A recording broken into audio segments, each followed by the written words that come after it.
All right, I want more on Amazon. I want to bring in Zane Tankel. He's a guy that we know well on the show. He runs, at last count, I think it was 43 Applebee's. Are you up or down from that? Down. Down? Yeah. Whoa. It's been a consolidation in our marketplace. Oh, I'm shocked. I really am. Right. What do you make of Amazon paying $15 an hour to 350,000 American workers? Yeah. I think it has absolutely nothing to do with, it depends, start with what percentage of their total cost is labor. Right. And I would suspect it's a small percentage. And the sliver of what that cost is vis-a-vis the products that they're selling. So if you're selling consumer products in the thousands of dollars, they should pay their guys $20, $30 an hour, quite frankly, because of the margins that they have. It's very much like doing the news without printing a newspaper, delivering it to the newsstands, having the newsstands take. Well, they cut all that out and they sell directly to you and me. That's all margin.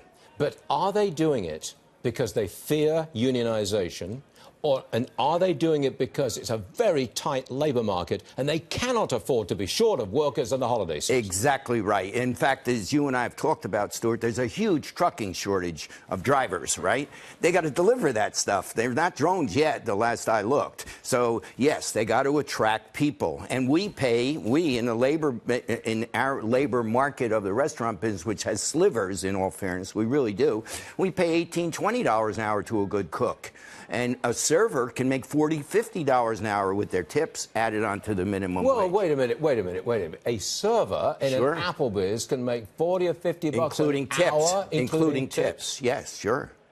That's on a weekend, they'll make $150 for a shift. Sometimes 200. Down here on 42nd Street, they'll make 200. And they're probably watching me now. And you know, you're in trouble. No, because I know I'm always monitored by thousands of our people. Yes, you are. So I have to be very cautious. Okay, but it comes down to margin. So their margins can afford that. And then there is the competitive set to attract people. They're growing so fast, they need people to be in this. Now that you're in Applebee's, you're in the restaurant business. You're also in the oil business. Yes, I am. You're a director of an energy company. I am. What do you make of President Trump saying, hey, OPEC, they're the ones who've got the price of oil up. We don't like it. What do you make of that statement? Well, I think that there's some truth to that statement, but I think the oil industry is a conundrum right now, more geopolitical than it is supply and demand. It's a fungible commodity. The Iranians, I think everybody's getting ready for the Iranian embargoes to now squeeze a little bit more. I assume you know, of course you know, that there's been rioting in Iran. They blew up a well yesterday. Sure. Yeah, they did in the stand. I forget which stand it is, but they blew up a well.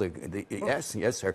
And that doesn't bode well, even with embargo, for Iranian oil, number one. Number two, I believe that the Saudis have committed to the president that they're going to help him get reelected. High gasoline prices at the pump do not bode well for a voter.